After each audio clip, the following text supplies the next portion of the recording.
Hello and welcome back to episode 37 of the MotoGP Career mode. Today we are off to ASSEN for the mid-race of the season. It's going to be a tricky race. We don't have anything to update so far in this episode. We have no more resources to spend or anything to do with the junior team, so straight into the on-track action. Let's find out how we get on in qualifying. So unfortunately this is the end of FP3 and we are only 0.8 off the fastest. Now, it was a one-off lap. Our pace isn't that good and we're in P19, which isn't great. So I do forecast a very poor weekend, but we'll see. Let's stay hopeful. Right, here we are in qualifying, and a quick disclaimer. I'm just after my second COVID vaccine. So I feel like I'm probably not going to be at my ultimate in the racing and in the race especially. Riding in first person, I'm just going to basically chat about what's going on over this lap. I'm not going to talk about the lap itself. The riding in first person is very tricky.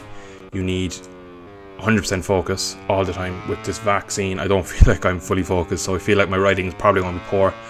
And yeah, by the time this goes out, there will be a video already gone up on how to ride in first person, but I've yet to make that video.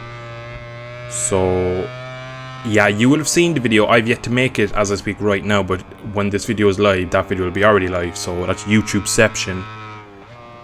Yeah, so that video is up. Go check that out if you want tips on how to ride in first person. But it's a lot harder to focus in this for long periods of time than it is riding in third person. I could probably do 50 laps around any track in third person compared to probably 5 in this. Just takes a lot more of a physical and mental toll on you, really. And yeah, so my race performance mightn't be as good as usual, and I seem to be struggling anyway, so I don't know if it could be the vaccine, it could just me being slow. So yeah, we are coming into the final sector now as I speak, so we got all the excuses out of the way, and into the last sector we come, and we are pretty much nowhere. We're actually going to be slower in qualifying than we were in FP3, so I'm 0.7 faster than that. Like I said in the FP3 clip, so I qualified 10th, which is 20th on the grid. Like I said in the free practice clip a minute ago, it was a one-off lap. I got lucky. I think I might have tow for it, if that pace isn't there. Now I felt like there was a few times in practice I had riders in front of me, and the pace when someone is there is better. I can use their lines, whereas I'm struggling to take the lines myself in first person. So maybe if I get into a group, I might have some joy. Anyway, here we are on the grid, 5 red lights, and Rossi's to our left. What a start we get. Off the line we go to the right, up into power 3, up in through the gears. Now we're going to go to the inside. We just fly past me, brake late, and we actually tagged the back of, I think it's was it one of the KTMs. I'm not sure if that was Binder or Miguel Oliveira. I'm going to say it was Binder because he usually qualifies lower than Miguel. Anyway, we've made up loads of positions up to P13, so we've made up 7 positions in turn 1 and 2. And yeah, Frankie, so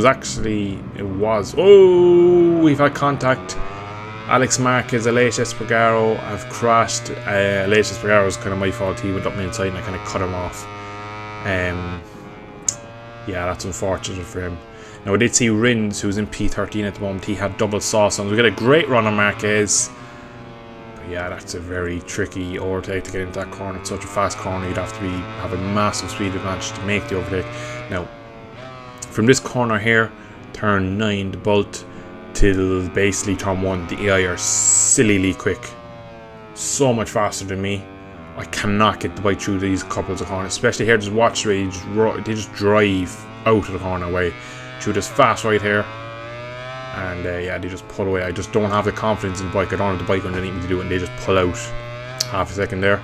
So how I forecast this race going to be is that I'd probably take time out of in the first sector, I'd pull it back, and then I lose it there, and eventually to the bottom I'm out of kind of the we got a first track this morning as well, till I'm out of the kind of toe area, and then I'll probably start dropping backwards. So P11 at the moment. It's been a brilliant first lap. We made up loads of positions. Here we are once again, just proving how bad I am on board through this. I get out onto the curves, got a bad run, Alex Rins behind. I did say he was on double soft, so I expect him to fly through the pack and pass me pretty early. So yeah, I do expect him to get me because his pace should be pretty quick. We're deep into the final chicane, the Gertrude chicane. And up to line, we set a 31.9, which is 0.6 faster than my qualifying lap. And here we are at the end of lap 4. Alex Rins here is probably going to send it up my inside. He actually goes around the outside and inside for the second part and then holds me up. I'm actually stuck on the back of his bike. I have to roll off. And we go to the outside. He brakes quite early, but he has the inside position, so we kind of get squeezed. Kind of just missed the apex and lost the momentum. So back down to P12. Not terrible, but what can you do? We're just trying to stay behind him now and see can we follow him and see can we not fall back. But fall back is what we did, unfortunately. Into turn 1 again. And that's Bastianini on the satellite Ducati. And he's up into past me now, so it is second tracking this morning on lap 6 here. Yeah, don't know what to say my pace. If you can actually look at my lap times, it was 30, 31, 31, low 32, and then when I lost the gap, I lost a second of my pace dropped. And unfortunately, I'm kind of riding poor now. I think I just don't have the focus really. It's quite annoying because I actually love ASSEN, and I'm in third person. I'm very good around there, and it's actually funny. I'm quite strong in the last sector and third track I'm running.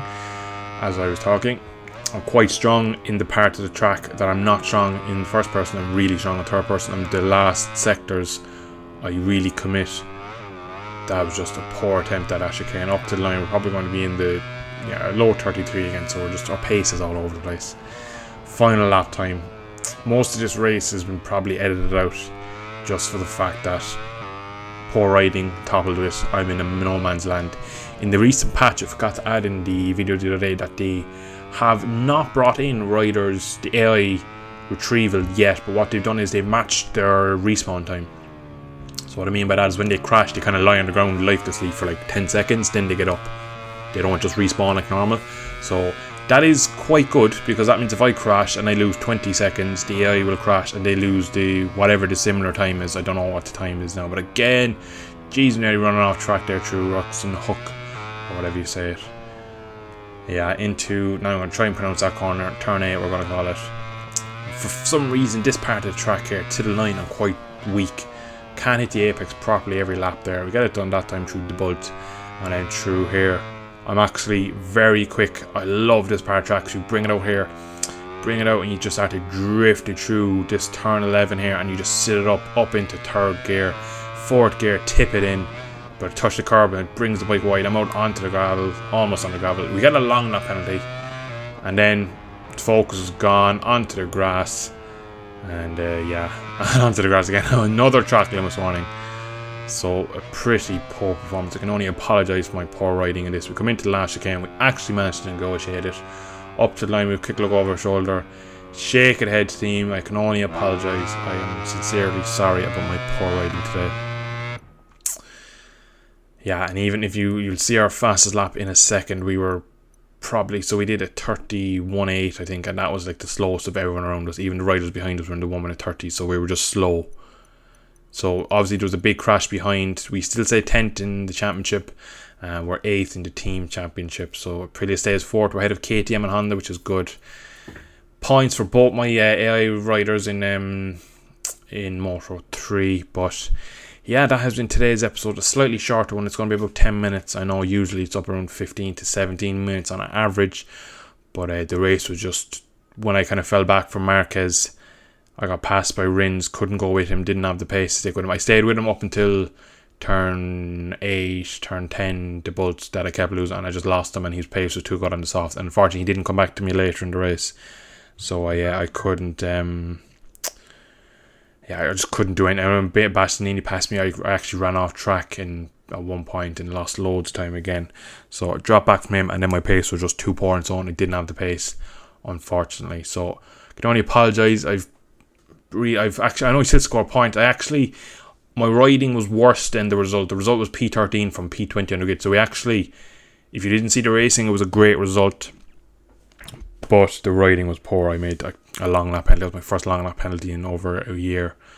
So not happy with that. But anyway, look, what can you do? I'm still really struggling, which is pretty to the point where I don't think I'll be riding it next year. A small hint at my future. I'm reading some comments of some subscribers, and I have been given some ideas, shall we say, of who I'll ride for next. I'm not going to announce it. I'll probably leave it towards the end of the season. Maybe around Sepang I might start applying for contracts, because I'm at the point where my reputation is high enough I could sign for anyone and pretty much ride for anyone. So I have the choice of everyone on the MotoGP grid. So yeah, I'm going to leave it here for today. If you did like it, please like and subscribe for more content. I should have another career mode video up in 2 or 3 days after this one. So yeah, look forward to that, and hopefully some better riding as well. But anyway, thank you all for watching. I should see you in the next video in the not so distant future. Take care, bye bye, and thanks for watching.